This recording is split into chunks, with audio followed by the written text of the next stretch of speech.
한세아는 여의도역 3번 출구 앞에 멈춰 섰다. 출구 계단을 올라오는 동안 그녀는 3번이나 발걸음을 늦췄다. 올라갈수록 공기가 달라지는 것 같았다. 지하의 눅눅한 냄새 대신 정돈된 향수와 매끈한 도시의 냄새가 코끝을 스쳤다. 그녀는 무심코 숨을 깊이 들이마셨다가 다시 천천히 내쉬었다. 눈앞에 대원건설 본사가 서 있었다. 유리로 된 외벽은 하늘을 그대로 비추고 있었고 오전의 햇빛이 건물 표면에 반사되어 눈이 부셨다. 마치 이곳이 현실이 아니라 다른 세계의 입구처럼 느껴졌다. 한세아는 잠시 고개를 들어 건물의 꼭대기를 올려다보았다. 몇 층인지 가늠조차 되지 않았다. 그녀는 자신이 이곳에 어울리지 않는다는 사실을 누구보다 잘 알고 있었다. 한세아의 옷차림은 단정했지만 분명 오래된 것이었다. 몇 년 전 세일 때 산 검은색 코트는 소매 끝이 닳아 있었고 흰 블라우스는 여러 번 세탁해 색이 바래 있었다. 청바지는 무릎 부분이 희미하게 늘어나 있었고 신발은 이미 2번이나 수선한 검은 구두였다. 가방은 지퍼가 고장나 안전핀으로 고정해 둔 상태였다. 그녀는 가방 안에 손을 넣어 휴대폰을 만졌다. 이메일 화면이 여전히 켜져 있었다. 대원건설 주식회사 임시 주주총회 참석 요청. 장소, 대원건설 본사 45층 이사회실. 시간, 오전 9시 정각. 한세아는 이 이메일을 지난 이틀 동안 수십 번도 넘게 읽었다. 읽을 때마다 심장이 조금씩 더 빨리 뛰었다. 혹시 잘못 온 것은 아닐까? 누군가의 장난은 아닐까? 이름이 같은 다른 사람에게 보내진 것은 아닐까? 그런 생각들이 머릿속을 떠나지 않았다. 하지만 이메일은 분명 그녀의 이름을 정확히 적고 있었다. 한세아. 그녀는 다시 한번 숨을 고르고 건물 안으로 들어갔다. 로비는 예상보다 더 크고 더 조용했다. 천장까지 이어진 유리창 너머로 한강이 보였고 대리석 바닥은 거울처럼 반짝였다. 정장을 입은 사람들이 빠른 걸음으로 오가고 있었고 그들의 얼굴에는 망설임이라는 단어가 존재하지 않는 것처럼 보였다. 한세아가 한 걸음을 내딛자 주변의 시선이 미묘하게 그녀에게 쏠렸다. 처음에는 무심한 시선이었지만 곧 의미를 띠기 시작했다. 호기심, 의아함, 그리고 분명한 거리감. 그녀는 고개를 숙이지 않으려 애썼다. 하지만 자신도 모르게 어깨가 조금 움츠러들었다. 로비 중앙에 있는 안내 데스크로 다가가자 젊은 여성 직원이 고개를 들었다. 깔끔한 유니폼, 완벽한 메이크업, 매끄러운 미소. 그 미소는 친절했지만 어딘가 형식적이었다. 무엇을 도와드릴까요? 한세아는 잠시 목이 말랐다. 침을 삼키고 입을 열었다. 오늘 오전 9시 주주총회에 참석하러 왔습니다. 직원의 시선이 그녀의 얼굴에서 아래로 천천히 내려갔다. 코트, 블라우스, 청바지, 구두. 그 시선에는 판단이 담겨 있었다. 아주 짧은 순간이었지만 한세아는 그것을 느낄 수 있었다. 직원은 키보드를 두드리지도 않고 말했다. 주주총회는 초대받은 분만 참석 가능합니다.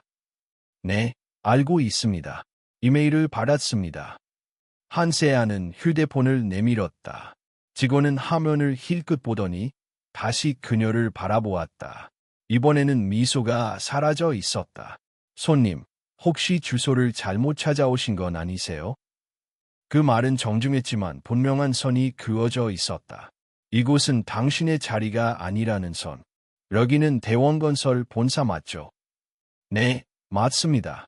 그럼 제가 온 곳도 맞습니다. 잠시 정적이 흘렀다. 직원의 눈썹이 미세하게 찌푸려졌다. 그녀는 옆에 있던 다른 직원에게 시선을 보냈다.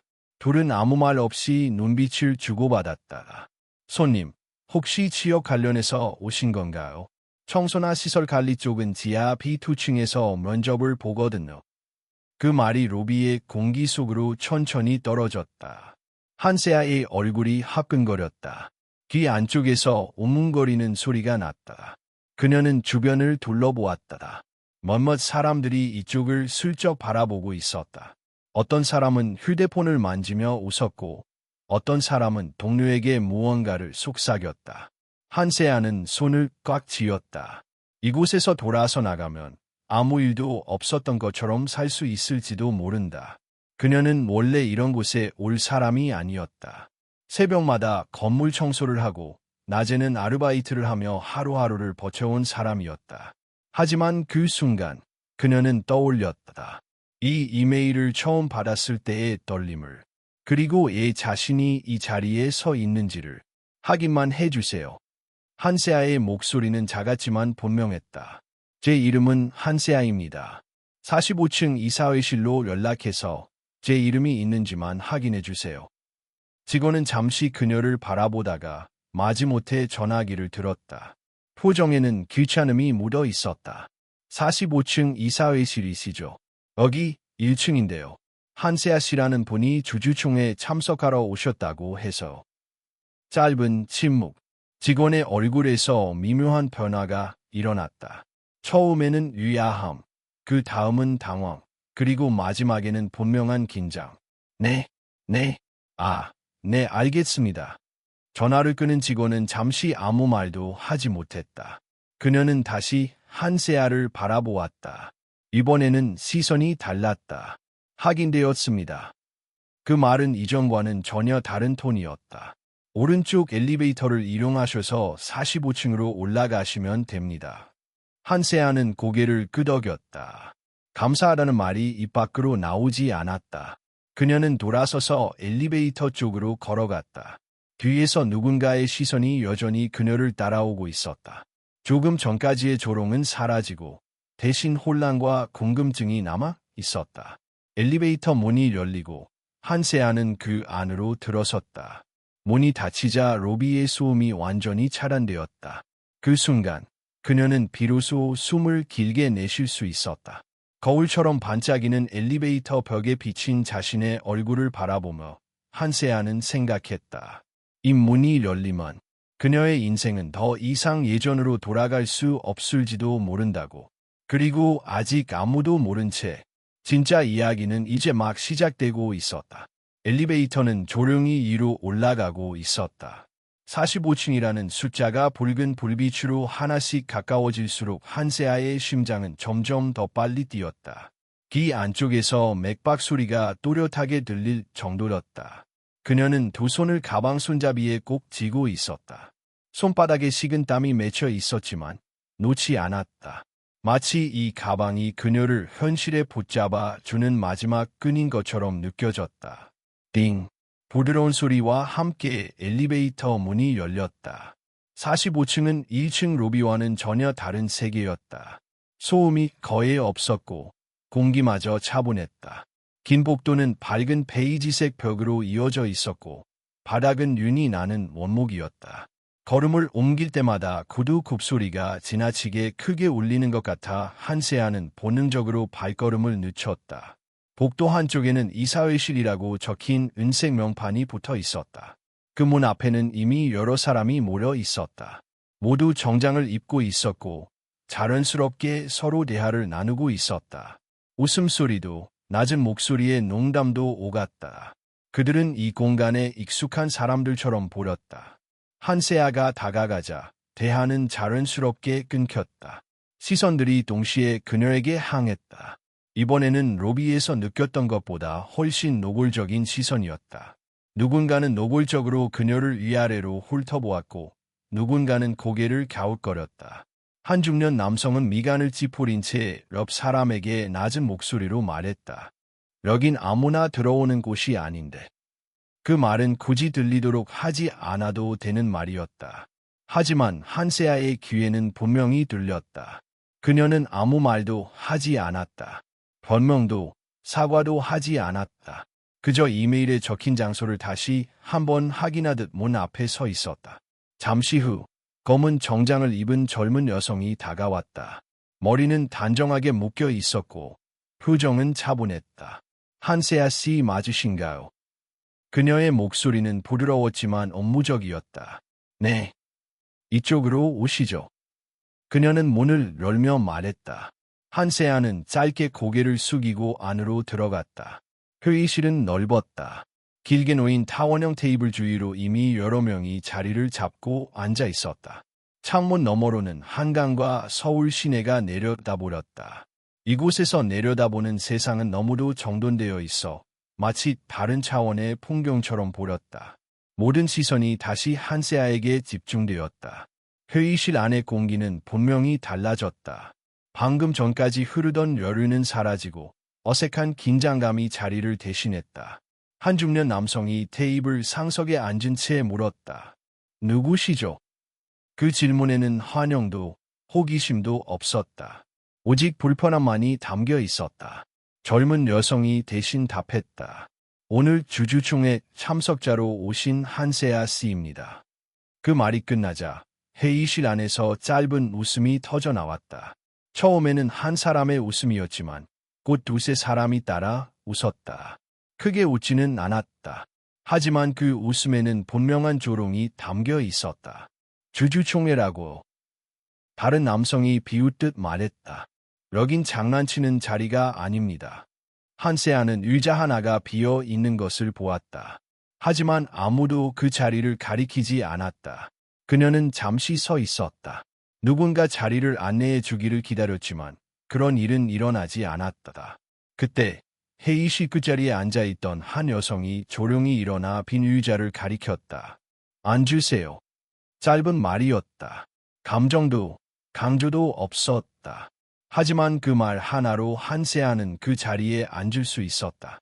의자는 푹신했지만 그녀는 전혀 편안하지 않았다. 수십 개의 시선이 여전히 그녀에게 꽂혀 있었다. 마치 이 자리에 앉아있는 것 자체가 실수인 사람처럼 느껴졌다. 변호사님은 아직 안 오셨습니까? 상석에 앉아있던 남자가 물었다. 곧 도착하신답니다. 그럼 회의는 조금만 미룹시다. 그는 말을 마치고 다시 한세아를 바라보았다. 그런데 실례지만 한세아 씨라고 하셨죠? 네. 어떤 지분을 가지고 계신 겁니까? 그 질문은 정중한 척했지만 이미 답을 정해놓은 질문처럼 들렸다.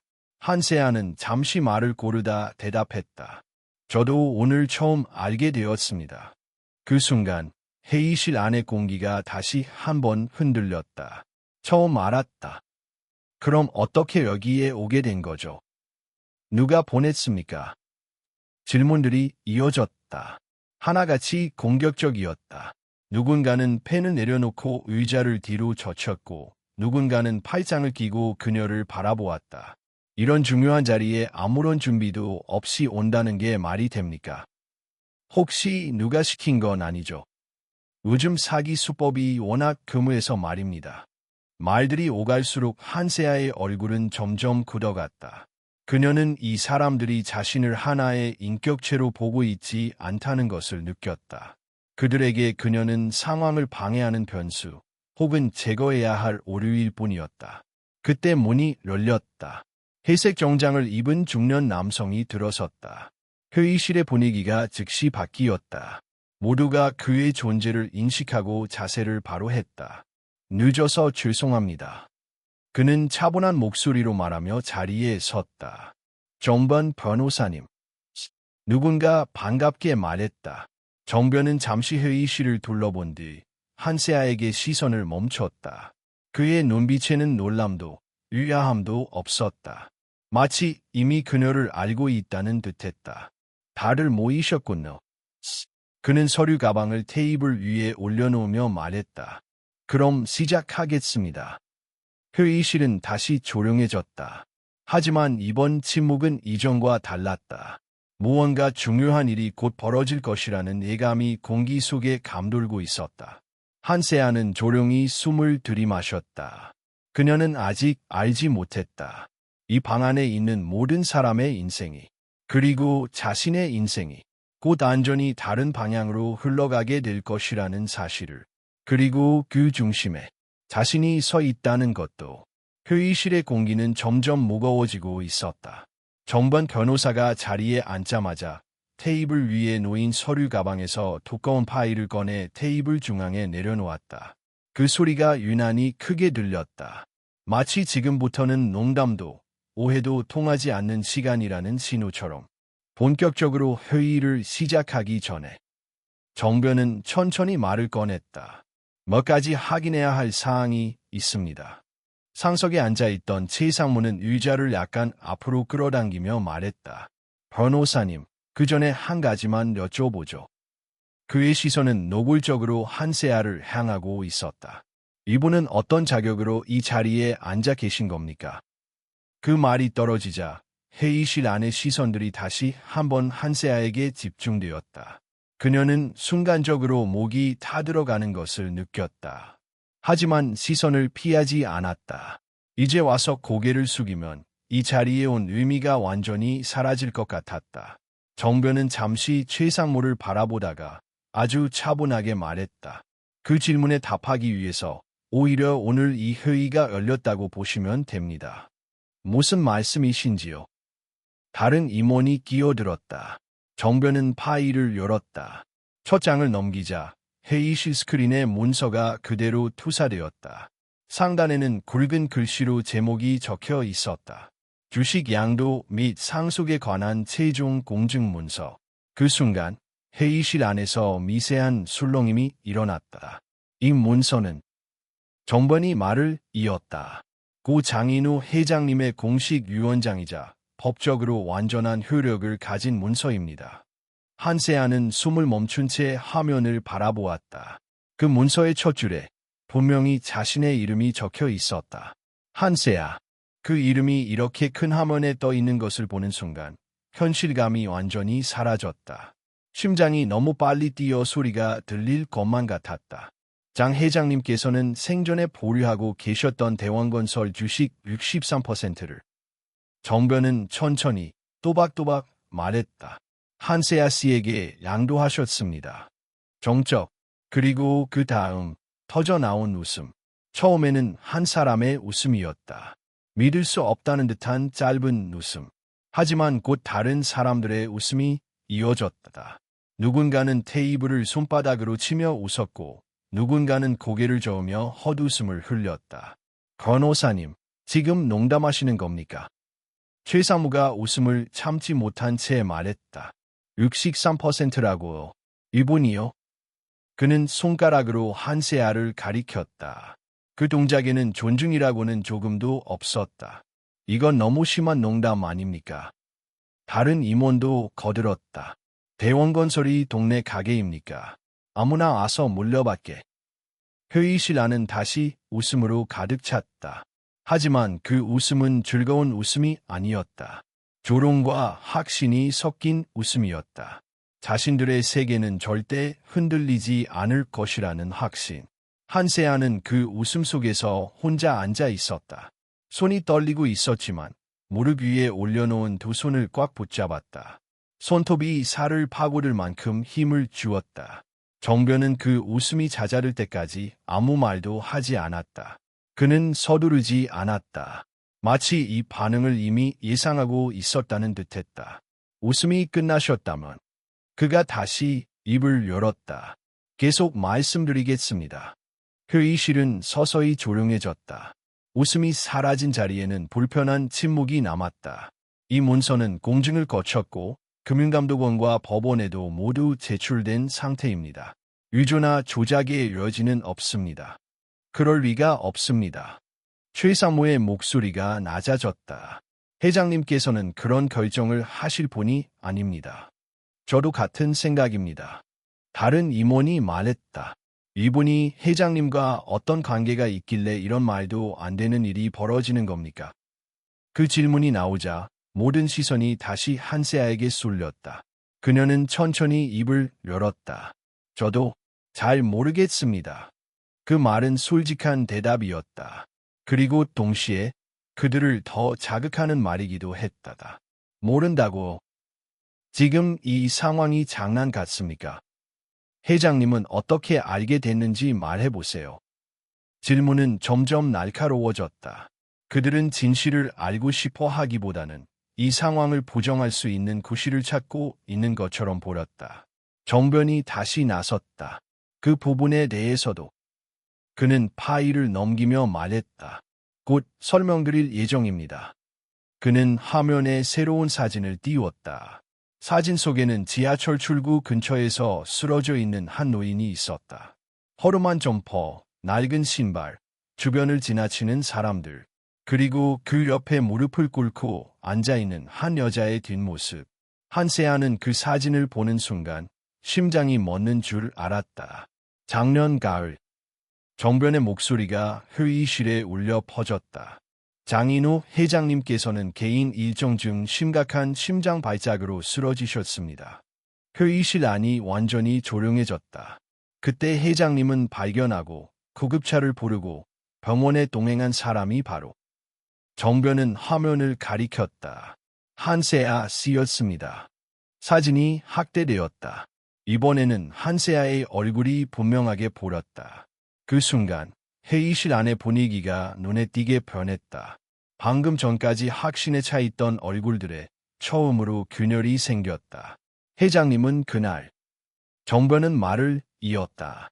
자신이 누구인지 밝히지 않으셨습니다. 그리고 한세아 씨 역시 그분이 누구인지 알지 못한 채 도움을 주었습니다. 한세아는 사진에서 시선을 떼지 못했다. 그날의 기억이 생생하게 떠올랐다. 차가운 바닥, 떨리는 손, 숨을 제대로 쉬지 못하던 노인의 얼굴. 회장님께서는 이후 회복하신 뒤 한세아 씨를 다시 찾으셨고 정변은 잠시 말을 멈췄다가 이어갔다. 그 과정에서 이 결정을 내리셨습니다. 회의실 안의 공기는 완전히 달라져 있었다. 조롱은 사라지고 대신 불안과 혼란이 자리를 차지하고 있었다.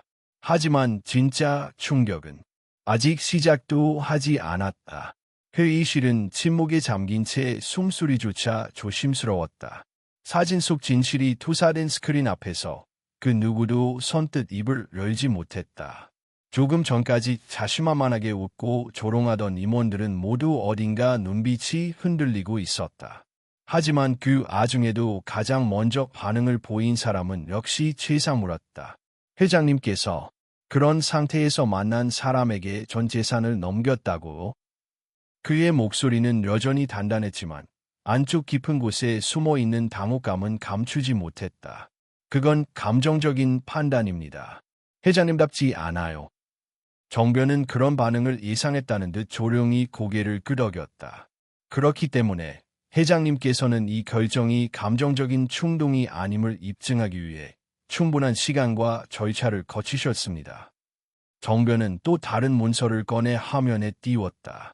거기엔 회장님이 작성한 유언장의 초안, 여러 차례에 걸친 검토 기록, 그리고 공증기관의 서명이 모두 포함되어 있었다. 일관된 내용, 반복되는 서명, 그리고 마지막 페이지에는 회장님의 친필 메시지가 적혀 있었다. 세상은 점점 계산적으로 변해가지만 나는 여전히 사람이 먼저인 회사를 꿈꾼다. 세아는 내가 잊고 살던 그 본질을 다시 깨닫게 해준 사람이다. 정변은 천천히 그 문장을 읽어 내려갔다. 그 목소리에는 감정이 실리지 않았지만 회의실 안의 몇몇 사람들은 고개를 숙이거나 눈을 피했다. 회장님께서는 정변이 말을 이었다. 한세아 씨를 통해 대원건설의 다음 세대를 생각하셨습니다. 단순한 경영 능력이 아닌 회사를 바라보는 철학과 태도를 남기고 싶으셨던 겁니다. 하지만 다른 임원이 조심스럽게 입을 열었다. 이런 결정이 기업에 어떤 파장을 불러올지 회장님도 아셨을 겁니다. 외부 투자자들, 주주들, 언론, 혼란이 클 수밖에 없습니다. 정변은 고개를 끄덕였다. 그 역시 예상하셨습니다. 그래서 회장님은 한 가지 특별한 요청을 남기셨습니다. 회의실 안이 다시 조용해졌다. 정변은 깊은 숨을 내쉬며 말을 이었다. 한세아 씨가 이사회에 참석하는 오늘까지 어떠한 사전 교육도 하지 말고 평범한 복장으로 오게 하라고 명시하셨습니다. 모두가 놀란 표정으로 그를 바라보았다. 그 이유는 단순했습니다. 회장님은 회사의 현재 민낯을 보여주고 싶으셨습니다. 정변은 정면을 응시하며 말을 이었다. 회사의 경영진이 낯선 사람에게 어떻게 대하는지, 복장과 예모, 지위 없이 들어온 사람에게 어떤 태도를 보이는지, 그것이야말로 회사를 이끌 자격이 있는지를 판별하는 시험이라고 생각하셨습니다. 회의실의 분위기는 얼어붙었다. 지금까지의 모든 행동이 그저 단순한 실수가 아니라 누군가가 지켜보는 시험이었다는 사실이 모두를 침묵하게 만들었다. 최 상무가 침묵을 깨며 입을 열었다. 그런 방식이 가난 공정한가요? 그는 마치 억울하다는 듯 말했다. 우리야말로 회사에 수십 년 몸담아 온 사람들입니다. 누가 진짜 회사를 아끼는지, 누가 실적을 만들어 왔는지, 그런 건 무시하고 단지 도움을 줬다는 이유로. 정변은 조용히 그 말을 끊었다. 회장님은 수치가 아닌 태도를 보고자 하셨습니다. 그리고 오늘 여러분은 여러분의 진짜 태도를 회장님께 보여주셨습니다.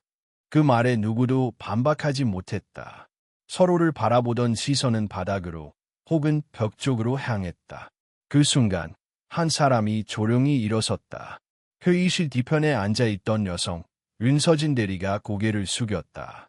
죄송합니다. 모두의 시선이 그녀에게로 향했다. 저는 처음 로비에서 세아 씨를 봤을 때 저도 놀랐습니다. 하지만 그녀가 이메일을 보여주고 계속해서 설명하려 했을 때 아무도 제대로 듣지 않았어요. 서진은 잠시 말을 멈췄다. 그리고 떨리는 목소리로 말을 이었다. 그 순간 저도 망설였습니다. 옳다고 생각하면서도 조용히 넘어가려고 했어요. 다른 사람들이 뭐라고 할까 봐. 하지만 이제 보니 그게 더 큰 실수였습니다. 회의실 안에는 정적이 흘렀다. 서진은 다시 자리에 앉았다. 그녀의 눈빛은 부끄러움과 함께 작지만 단단한 용기를 담고 있었다. 한세아는 조용히 그녀를 바라보았다. 누군가 처음으로 진심으로 사과한 순간이었다. 정변은 마지막 문서를 화면에 띄웠다. 비상임 이사 및 임원 재정비 권한 위임에 대한 회장 직권 문서. 그 문서에는 회장님의 서명이 선명히 남아 있었다. 회장님께서는 정변은 천천히 말했다. 한세아 씨에게 임원 인사 및 구조 개편 권한을 임시로 위임하셨습니다. 즉, 이사회에서 발언권뿐만 아니라 실제로 결정권도 가지게 됩니다. 폭탄 같은 발표였다.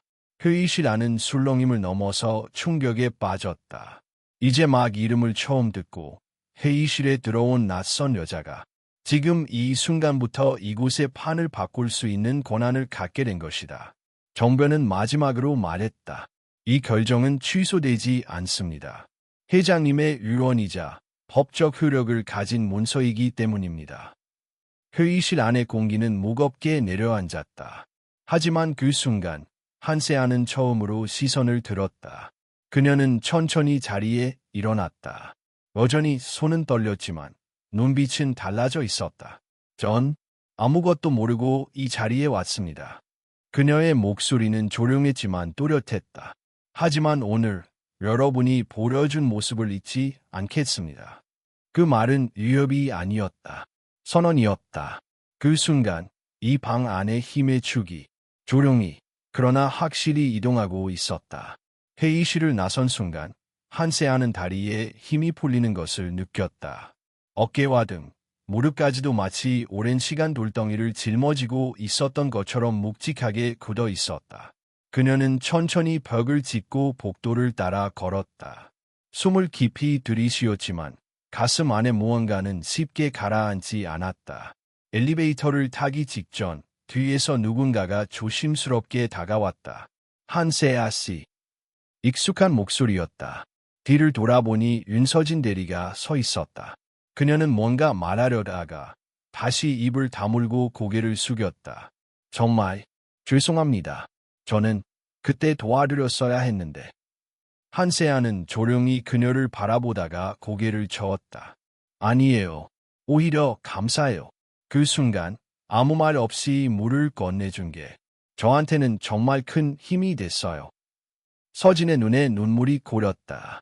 그녀는 입술을 깨물며 작게 말했다. 저 세아 씨 편이에요. 앞으로도 진심으로. 그 말을 들은 순간 세아는 아주 작게 미소를 지었다. 처음이었다. 이 건물 안에서 자신이 누군가와 연결되어 있다는 것을 느낀 것은 그날 오후 정번 변호사와의 비공식 미팅이 따로 열렸다. 장인호 회장님의 유언 집행과 관련된 실질적인 절차, 언론 대응, 이사의 구조 개편 등 복잡한 사안들이 논의되었다. 대부분의 사안은 이미 회장님 생전에 준비가 끝난 상태였고 정변은 그 문서들을 세아에게 하나하나 설명해 주었다. 하지만 세아의 머릿속은 여전히 복잡했다. 정번 변호사님. 그녀가 조심스럽게 입을 열었다. 이게 정말 괜찮은 일일까요? 회장님의 뜻은 이해하지만 제가 과연 이런 자리에 있어도 되는 사람인지 모르겠어요. 정변은 조용히 그녀를 바라보았다. 그리고 말했다. 괜찮지 않습니다. 뜻밖의 대답에 세아는 놀란 눈으로 그를 쳐다보았다. 이 자리는 원래 괜찮은 자리가 아닙니다. 늘 싸워야 하고 매일 의심받고 때로는 비난받아야 합니다. 아무리 올바른 선택을 해도 모두가 박수 쳐주지 않죠. 정변은 잠시 말을 멈췄다가 덧붙였다. 하지만 한 가지 확실한 건 있습니다. 지금까지 제가 봐온 수많은 권력자 중 자신의 자리에 대해 그렇게까지 고민하고 불안해하는 사람은 거의 없었습니다. 그 말에 세아는 말없이 고개를 숙였다. 그녀는 한참 동안 아무 말도 하지 않았다. 그러나 그 침묵 속에서 마음속 무언가가 조금씩 단단해지고 있었다. 다음 날, 한세아는 대원건설 본사의 정식 업무 개시를 선언했다. 그녀의 첫 번째 명령은 단순했지만 강렬했다. 전 임원 전원의 업무 보고서를 일주일 이내에 제출하도록 하겠습니다. 특히 인사 및 하청 관련 계약 내역은 모든 세부 항목까지 빠짐없이 기록해 주세요. 임원들은 당황했다. 그녀가 아무것도 모를 것이라 예상하고 있었지만 첫 명령부터 날카로웠다. 특히 하청 관련 계약은 내부에서도 민감한 분야로 정규직 전환 문제, 인건비 부당 삭감, 특정 업체와의 유착 등이 얽혀있는 복잡한 이슈였다. 이건 너무 갑작스러운 짓이 아닌가요? 최 상무는 회의 자리에서 직접 반발했다. 이사의 승인을 받지 않은 상태에서 이런 행정적 조치를 단행하는 건 내부 혼란만 가중시킬 뿐입니다. 그러나 세아는 흔들리지 않았다. 회장님의 유언에 따라 저는 임시로 경영 권한을 위임받았습니다.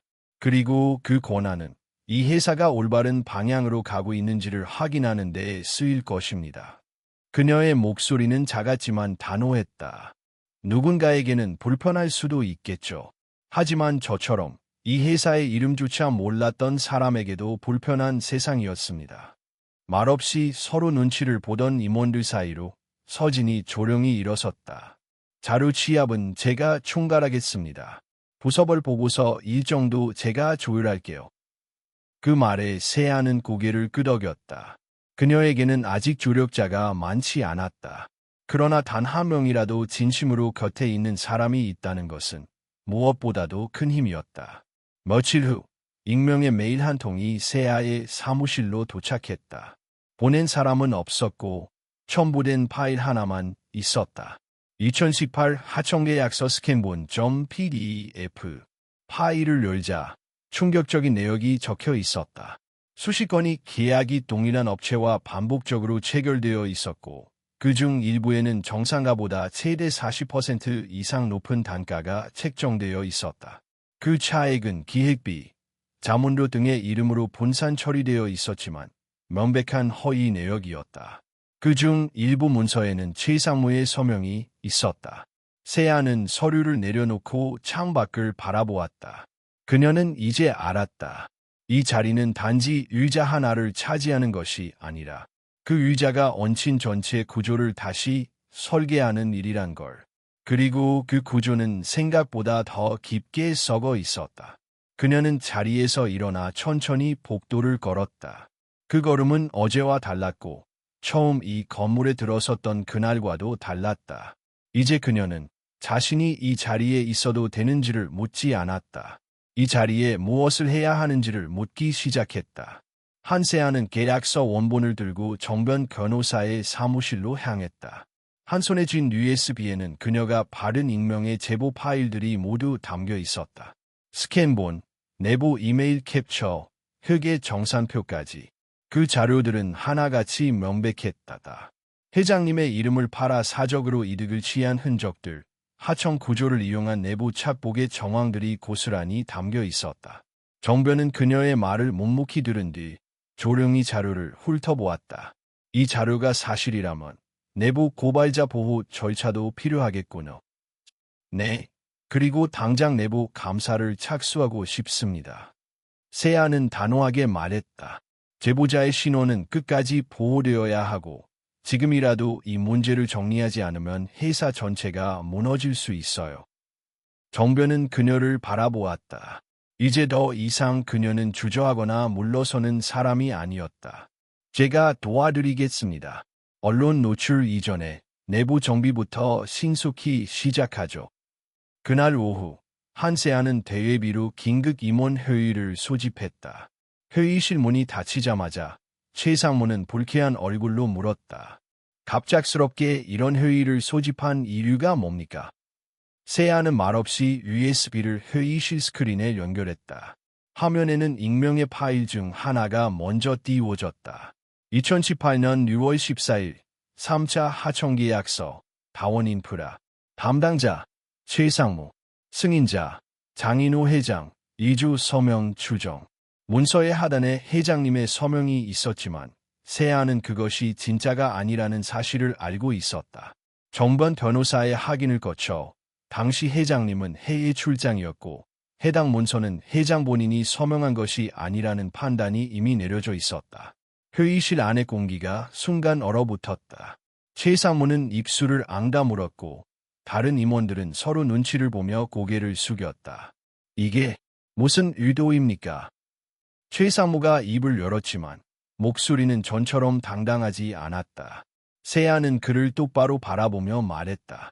저는 경영을 하러 이 자리에 앉았습니다. 복수를 하려는 것도 누구를 끌어내리려는 것도 아닙니다. 하지만 회사 이름을 이용해 사적 이익을 취한 사람은 용납할 수 없습니다. 증거도 불분명한데 그렇게 단정 지으시면 증거는 더 있습니다.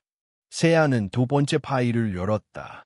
하청업체 대표와 내부 직원이 나눈 메신저 캡처, 회계팀과 오간 이메일, 거래 내역, 심지어는 접대 명세서까지 있었고 그 안에는 특정 임원들과의 회식 사진도 포함되어 있었다. 그 순간 최상무는 자리에서 벌떡 일어났다. 이건 명백한 인격 살인입니다. 회사를 위해 헌신한 사람들에게 이런 식으로 뒤통수를 치다니. 하지만 아무도 그의 편을 들지 않았다. 세아는 조용히 말했다. 회사를 위해 헌신하신 분이라면 그 책임 역시 함께 지셔야 합니다. 지금부터 24시간 이내에 관련된 모든 자료를 자진 제출하신다면 내부 징계 수준에서 마무리할 수 있습니다. 하지만 그렇지 않다면 법적 조치를 진행하겠습니다. 회의실은 완전히 조용해졌다. 세아는 서류를 정리하며 마지막으로 말했다. 제가 이 자리에 앉은 이유는 단 하나입니다. 대원건설이 다시 사람을 먼저 생각하는 회사가 되기를 바라기 때문입니다. 그날 이후 대원건설은 빠르게 움직였다. 윤서진은 감사팀과 협력하려 자료를 정리하고 관련 계약을 전수조사했다. 정변은 익명의 제보자를 보호하기 위한 법적 조치를 취했고 언론대응팀은 혹시 모를 외부 노출에 대비한 비상 프로토콜을 수립했다. 이 모든 과정에서 예상보다 많은 내부 직원들이 자발적으로 협조했다. 저도 이런 구조가 당연한 줄 알았어요. 그게 아니라는 걸 알게 된 건 지금이 처음입니다. 감사팀의 한 주임은 이렇게 말했다. 그는 자신의 부서에서도 유사한 관행이 있었음을 고백했다. 세아는 느꼈다. 변화는 거창한 구호나 위협에서 시작되는 것이 아니라 진심으로 누군가가 방향을 바꿔 걷기 시작할 때에 따라오는 것이라는 것을. 그러나 변화는 항상 모든 이에게 환영받지 않았다. 몇몇 언론사의 익명의 제보가 흘러나가기 시작했다. 대원건설, 무자격 여성이 경영권 장악, 청소 알바 출신, 60% 지분 상속, 재벌 코스프레 논란, 자극적인 제목과 함께 그녀의 과거 아르바이트 이력, 대학교 중퇴 사실, 심지어 가족의 과거까지도 파헤쳐졌다. 세아는 그 기사들을 묵묵히 읽었다. 처음엔 손이 떨렸다. 하지만 금세 그녀는 다시 고개를 들었다. 윤서진은 분노에 차서 말했다. 이건 명백한 사생활 침해예요. 법적으로 대응해야 해요, 세아 씨. 하지만 세아는 조용히 말했다. 아니요. 그건 나중에 하고, 지금은 우리가 무엇을 하고 있는지를 보여주는 게 먼저예요. 그녀는 결심했다. 이제는 숨어 있지 않기로. 다음 날, 그녀는 직접 사내 게시판에 장문의 글을 올렸다. 나는 누구이며 왜 이 자리에 섰는가. 그 글에서 그녀는 자신의 과거를 숨김없이 이야기했다. 어떤 어린 시절을 보냈고, 어떤 삶을 살았으며, 장인호 회장을 어떻게 만났고, 왜 그가 자신을 믿었는지. 마지막에는 이렇게 적혀 있었다. 여러분이 저를 믿지 않더라도 제가 여러분을 먼저 믿겠습니다.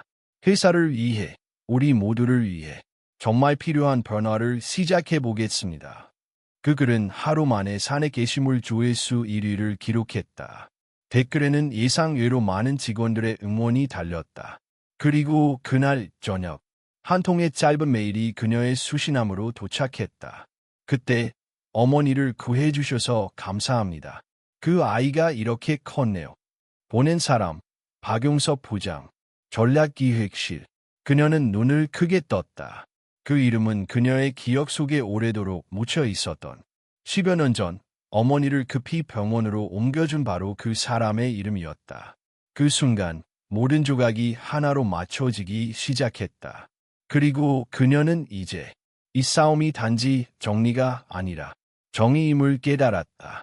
한세아는 메일을 수십 번 다시 읽었다.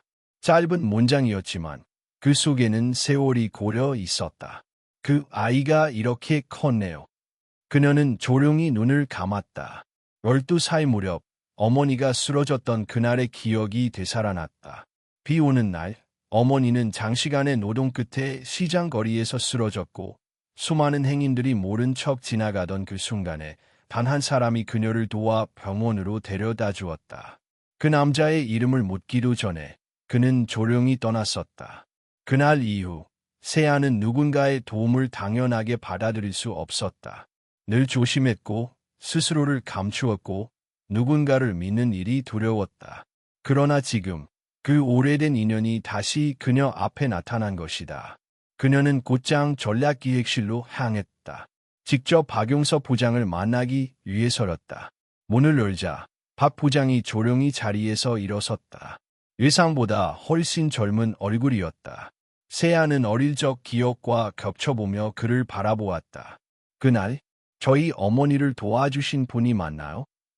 세아의 질문에 박 부장은 고개를 천천히 끄덕였다. 당신을 보자마자 알았습니다.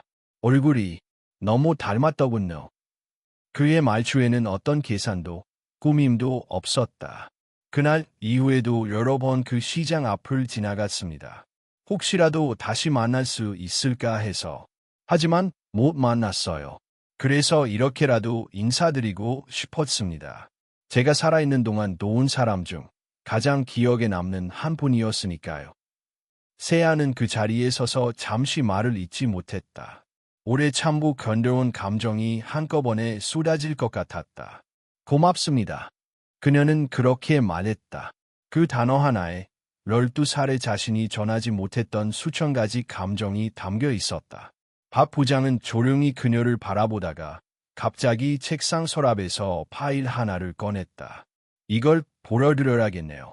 전부터 정리하고 있었던 자료입니다.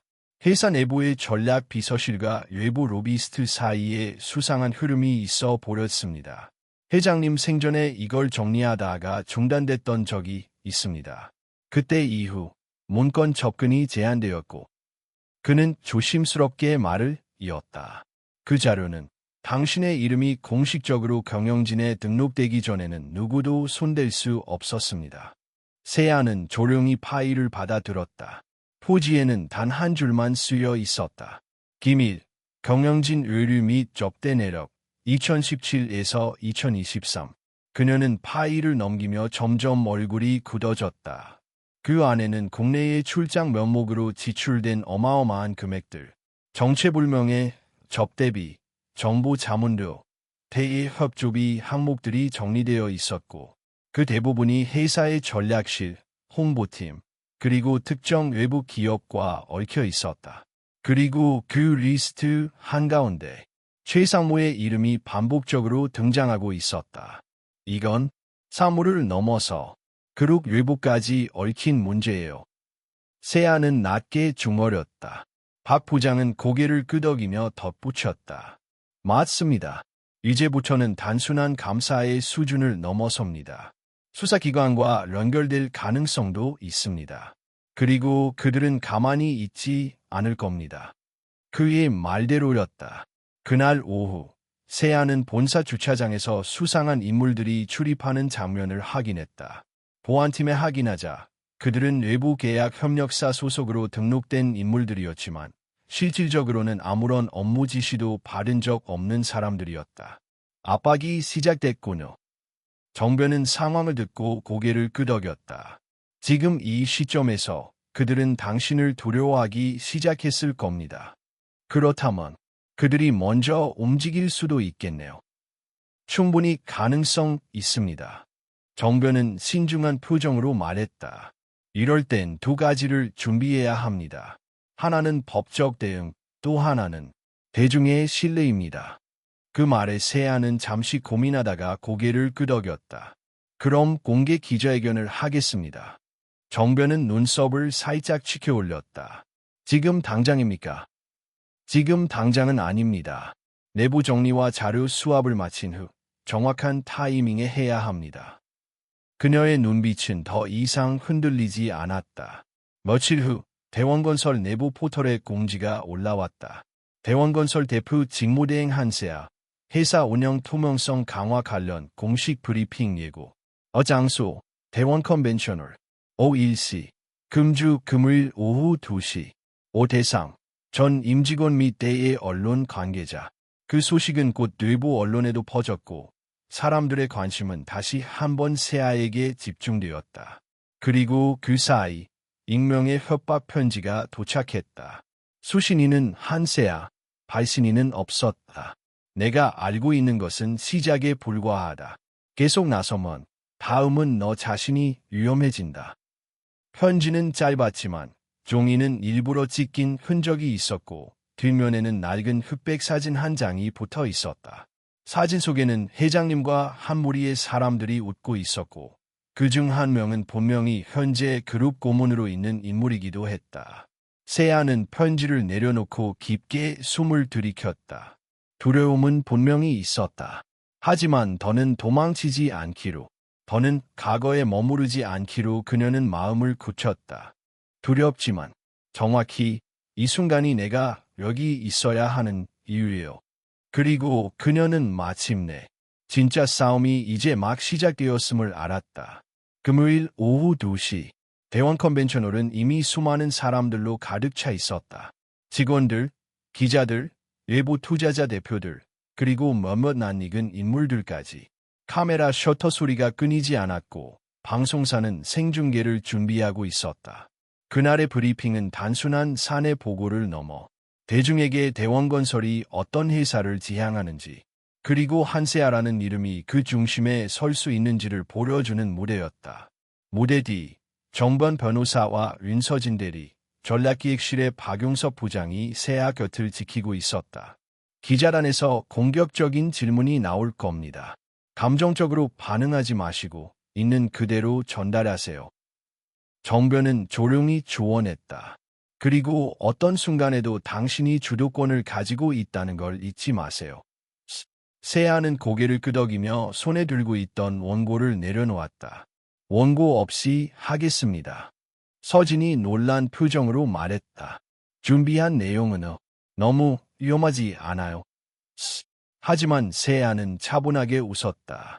준비는 지난번 년 동안 충분히 해왔어요. 살아남기 위해, 증명하기 위해, 견디기 위해. 이제 말할 때가 된 것 같아요. 그녀는 무대 위로 걸어올랐다.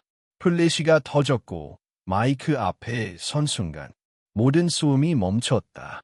한세아는 사람들의 시선을 정면으로 받아들였다. 숨을 고르고 천천히 입을 열었다. 저는 한세아입니다. 불과 몇 주 전까지만 해도 이 자리에 설 자격이 없다고 생각했던 사람입니다. 그 말에 몇몇 기자들이 빠르게 메모를 시작했다. 대학교도 중퇴했고 비정규직으로 청소일을 하며 살아왔습니다. 한때는 매일 밤, 오늘 하루가 마지막일 수도 있다는 두려움 속에 잠들었고 사람들의 시선을 피하며 지하철 구석에 웅크리기도 했습니다. 홀 안은 조용했다. 누군가는 숨을 삼켰고 누군가는 의자에 몸을 기댔다. 그런 저에게 한 사람의 진심이 손을 내밀었습니다. 장인호 회장님은 저를 선택한 것이 아니라 제가 어떤 삶을 살아왔는지를 봐주셨습니다. 그녀는 무대 앞 단상에 놓인 문서를 집어들었다. 이건 장 회장님의 유언장이마. 그 안에는 단 한 문장이 가장 크게 적혀 있습니다. 그녀는 그 문장을 그대로 읽어내려갔다. 사람을 먼저 생각하는 사람이 이 회사를 이끌 수 있기를 바란다. 세아는 눈을 들어 관중석을 바라보았다. 저는 대단한 사람이 아닙니다. 경영학 석사도 유명한 성과도 인맥도 없습니다. 하지만 단 하나, 이 회사가 더 이상 누군가의 욕심을 위한 도구가 되지 않기를 바랍니다. 순간 관중석에서 박수가 터졌다. 그러나 일부는 여전히 차가운 시선으로 그녀를 바라보고 있었다. 기자석에서 손을 든 한 남성이 마이크를 받았다. 이 모든 상황이 연출된 시나리오일 가능성은 없습니까? 소위 재벌 코스프레라는 지적에 대해 어떻게 생각하십니까? 세아는 그 시선을 피하지 않았다. 당신이 그렇게 생각할 수 있다는 것 이해합니다. 저 또한 처음엔 모든 것이 믿기지 않았습니다. 그러나 저는 꾸미지 않았고 감추지 않았습니다. 있는 그대로를 드러냈고 회장님의 뜻을 그대로 따르고 있을 뿐입니다. 또 다른 기자가 물었다. 그럼 내부 비리 수사 관련해서 실질적인 조치가 있었습니까? 세아는 잠시 정적 속에 대답했다. 이번 주 초 내부 감사를 통해 확인된 문서와 증거를 바탕으로 법무법인을 통해 수사기관에 자료를 제출했습니다. 현재 일부 임원은 직무 정지 상태이며 필요시 법적 책임을 묻는 절차도 밟고 있습니다. 카메라 셔터가 다시 한번 쉴 새 없이 터졌다. 기자들의 태도가 미묘하게 달라지고 있었다. 그러나 가장 중요한 순간은 아직 남아 있었다. 세아는 잠시 숨을 골랐다가 마지막 원고를 꺼냈다. 그 안에는 협박 편지와 함께 도착한 사진이 포함되어 있었다. 며칠 전 익명의 협박을 받았습니다. 사진 한 장과 함께 멈추지 않으면 위험해진다는 문장이 적혀 있었습니다. 그녀는 사진을 스크린에 띄웠다. 거기에는 장인호 회장이 젊은 시절 몇몇 기업인들과 나란히 서 있는 모습이 담겨 있었다. 그중 한 사람은 지금도 그룹 고문으로 앉아있는 박종태 고문이었다. 저는 이제 질문하고 싶습니다. 세아의 목소리는 낮지만 단단했다. 이 사진 속 사람들, 그리고 지금까지 대원건설의 내부를 조용히 움직여왔던 그분들께 말입니다. 당신들은 이 회사를 어떻게 기억하고 계십니까? 누구를 위해, 무엇을 위해 움직여왔습니까? 그녀는 마지막으로 말했다. 오늘 이후 저는 그 누구에게도 두려움으로 말하지 않을 것입니다. 그리고 어떤 위협에도 굴복하지 않을 것입니다. 단호한 선언이었다. 그 말이 끝나자 홀 안에서는 짧지만 강한 박수가 울려 퍼졌다. 처음에는 조심스러웠지만 이내 점점 더 많은 이들이 동참했다. 기자들 사이에서도 박수를 보내는 이들이 생겨났고 그 장면은 실시간으로 전국에 방송되었다. 정변은 뒤에서 조용히 무대를 바라보며 중얼거렸다. 이제 진짜 전쟁이 시작되었구나. 그의 옆에서 윤서진은 눈가를 닦으며 말했다. 하지만 이번엔 우리가 먼저 칼을 쥐고 있네요. 한세아는 무대를 내려오며 숨을 깊게 들이쉬었다. 그녀는 이제 알아차렸다. 자신은 더 이상 지켜내야 할 자리에 있는 사람이 아니라 지금 이 순간 누군가를 지켜줄 수 있는 사람이라는 것을. 기자회견이 끝난 다음 날 아침 대원건설 본사 로비는 다시 어수선했다. 본사 정문 앞에는 시위대가 몰려 있었고 불법 상속규탄, 무능 경영진 퇴진 등의 문구가 적힌 피켓이 여기저기서 흔들리고 있었다. 언론은 갈라졌다. 한쪽은 한세아의 용기와 개혁 의지를 조명했고 다른 한쪽은 그녀의 출신 배경과 경영 경험 부족을 문제 삼았다. 특히 일부 경제지에서는 연이어 불안정한 경영체제, 주주 이탈 우려 등을 보도하며 투자 심리를 흔들기 시작했다. 정번 변호사와 박용석 부장은 곧바로 비상회의를 소집했다. 윤서진과 몇몇 부서장이 참석한 회의실에서는 긴장감이 감돌았다. 지금 가장 급한 건 주주들의 신뢰를 회복하는 겁니다. 박 부장이 말문을 열었다. 오늘 오전만 해도 일부 투자자들이 보류 주식을 일괄 매도했습니다. 이 추세가 지속되면 내부의 개혁이 무르익기도 전에 외부 압력에 밀릴 수 있습니다. 윤서진이 날카롭게 말했다. 명백한 여론 조작입니다. 어제 발표한 자료들 중 핵심은 모두 묻히고 일부 편집된 장면들만 퍼지고 있어요. 정변은 말없이 앉아있다가 고개를 들었다. 공격은 이미 시작됐습니다. 그리고 단순한 언론 플레이가 아니라 내부 인사와 외부 세력이 결탁한 조직적인 반격입니다. 그는 노트북을 회의실 스크린에 연결했다. 화면에는 익명의 소셜 계정에서 유포된 글들과 일부 단체 채팅방 캡처 이미지가 나열되어 있었다. 보시면 아시겠지만 일부 임원 출신 인사들이 퇴직 후 결성한 대원경영연대라는 모임에서 조직적으로 허위 정보를 생산하고 유포하고 있습니다. 이들은 현재 외부 로비스트와도 연결되어 있으며 주요 언론사 기자들과 식사 자리를 수차례 가진 기록도 확인됐습니다. 회의실 안의 공기가 싸늘하게 얼어붙었다. 세아는 조용히 손을 모은 채 앉아있다가 입을 열었다. 그렇다면 내부에도 아직 그들과 연결된 인물이 있다는 말이겠네요. 정변은 고개를 끄덕였다. 그렇습니다. 그리고 오늘 아침 감사팀 소속 김대리가 퇴사 의사를 밝혔습니다. 그는 핵심 증거 파일의 보관 관리 담당자였고 어제 사내 시스템에서 일부 접근 로그가 발견됐습니다. 파일을 빼냈다는 말인가요? 서진이 놀라서 물었다. 정변은 잠시 침묵하다가 대답했다. 아직 확인 중이지만 상당히 가능성이 높습니다. 세아는 고개를 떨구었다. 배신이라는 단어는 익숙했지만 이번만큼은 아프게 느껴졌다. 자신이 조금씩 쌓아 올린 신뢰가 또다시 무너진 듯한 기분이었다. 지금 이 순간부터는 내부 개혁만으로는 부족합니다. 박용섭이 단호히 말했다. 공식적으로 고발을 진행해야 합니다. 그리고 대외적으로는 다음 단계를 보여줘야 합니다. 단순히 과거를 정리하는 것이 아니라 앞으로의 미래를 어떻게 그릴지. 정변이 고개를 끄덕였다. 맞습니다.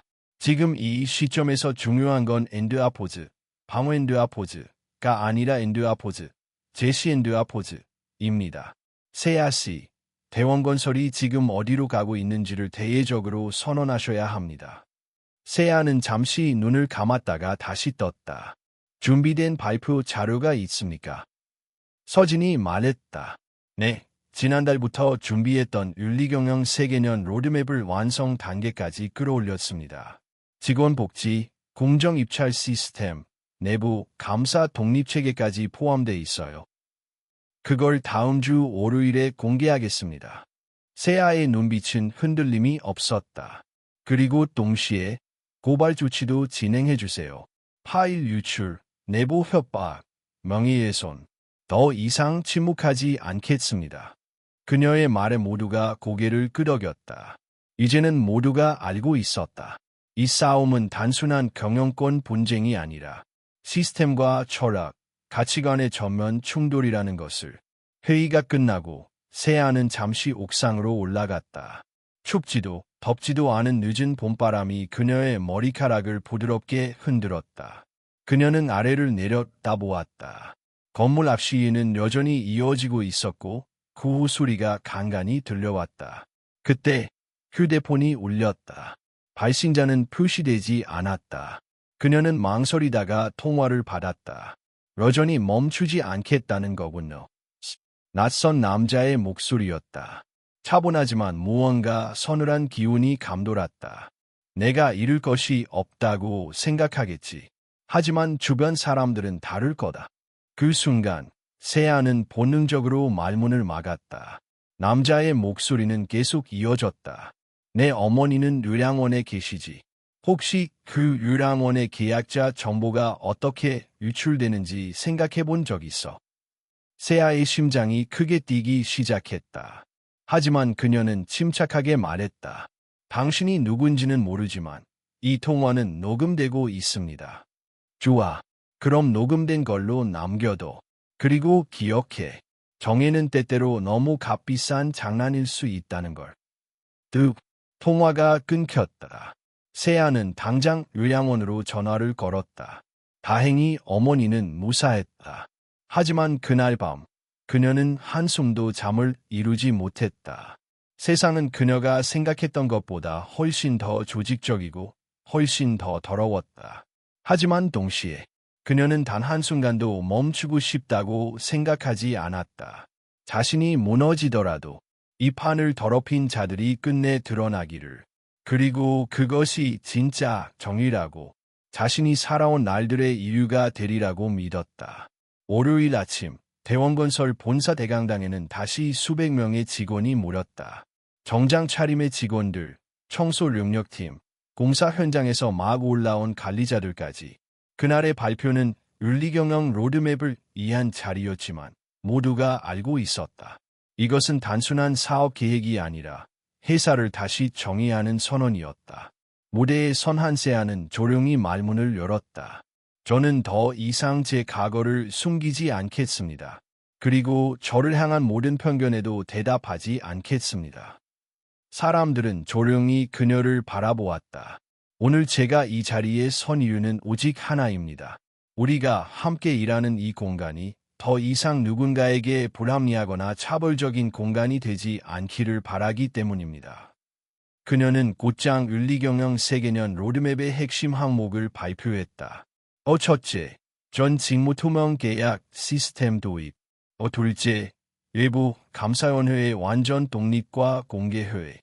셋째, 정규직 전환 비율 확대 및 하청 근로자 복지 기준 상향. 넷째, 고위 임원 윤리강령 서약서 의무화. 다섯째, 내부 고발자 보호 시스템 구축 및 익명 상담 창구 개설.